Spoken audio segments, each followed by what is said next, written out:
সবাইকে আবারও স্বাগতম আমাদের চ্যানেলে। আজ আমরা ঘুরে দেখব দক্ষিণ ওয়েলসের এক প্রাচীন দুর্গ অগমর ক্যাসেল। একাদশ শতকে নির্মিত এই নরমান ক্যাসেল শুধু প্রতিরক্ষার ইতিহাসই নয়, বরং সময়ের পরীক্ষায় টিকে থাকা এক অনন্য স্থাপত্য নিদর্শন।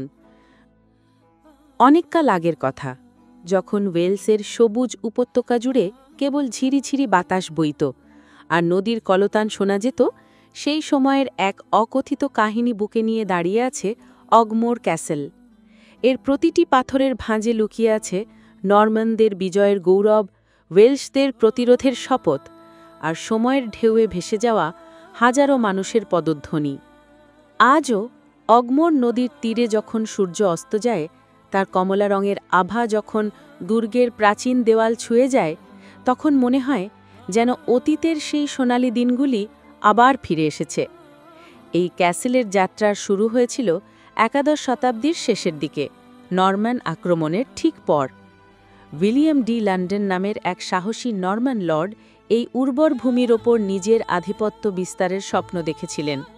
তিনি প্রথমে কাঠের আর মাটির দুর্গ বানিয়েছিলেন, যাকে বলা হতো মট and Bailey.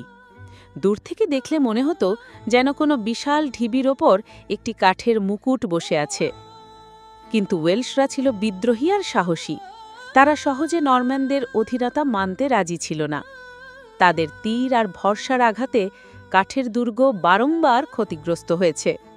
Morris D London, উইলিয়ামের উত্তরসূরি, বুঝলেন যে কাঠের কাঠামো দিয়ে এই অস্থির সময় টিকে থাকা যাবে না। তাই তিনি এক যুগান্তকারী সিদ্ধান্ত নিলেন, কাঠ নয়, এবার দুর্গ হবে পাথরের। দ্বাদশ শতাব্দীর সূর্যোদয়ের সাথে সাথে অগমোর ক্যাসেলের রূপ বদলাতে শুরু করল। বিশাল বিশাল পাথর কেটে আনা হল, শত শত শ্রমিকের হাতে গড়ে উঠল মজবুত দেওয়াল। সেই সময় তৈরি হয়েছিল এর গ্রেট টাওয়ার, এক বিশাল আয়তকার কাঠামো যা বহু শতাব্দী ধরে দাঁড়িয়ে থাকবে ওয়েলশের ইতিহাসের সাক্ষী হয়ে। তিনতলার এই টাওয়ারের নিচের তলায় ছিল স্টোর রুম আর বন্দিশালা, আর উপরের তালায় নরমান লর্ডদের আরামদায়ক বাসস্থান। ভাবুন তো, সেই টাওয়ারের ওপর থেকে নরমান লর্ডরা অগমোর নদীর রূপালী ধারা আর চারপাশের সবুজ অরণ্য দেখতে পেতেন। ১৩ থেকে ১৫ শতক ছিল অগমোর ক্যাসেলের স্বর্ণযুগ, কিন্তু একই সাথে সংঘাত আর উত্থান পতনের কাল। ব্রুস পরিবার এবং প্যাট্রিক চারওয়ার্থের মতো শক্তিশালী লর্ডরা দুর্গটিকে আরও সুরক্ষিত করে তুলেছিলেন। তারা এর চারপাশে গভীর পরিখা খনন করলেন, প্রবেশপথে বসালেন লোহার তৈরি পোর্টকুলিস, যা শত্রু সৈন্যদের কাছে ছিল এক দুঃস্বপ্ন। সেই সময় দুর্গের ভেতরে থাকা ছোট্ট চ্যাপেলে হয়তো লর্ডরা ঈশ্বরের কাছে প্রার্থনা করতেন, আর গ্রেট হলে বসত ভোজসভা, যেখানে ঢাল তলোয়ারের ঝনঝনানির বদলে ভেসে আসত হাসির রোল আর গানের সুর।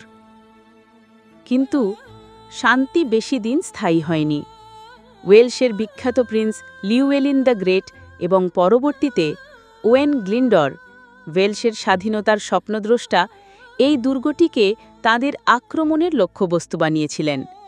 গ্লিন্ডর বিদ্রোহের সময় তো দুর্গটি বারংবার অবরোধ আর আক্রমণের শিকার হয়েছিল।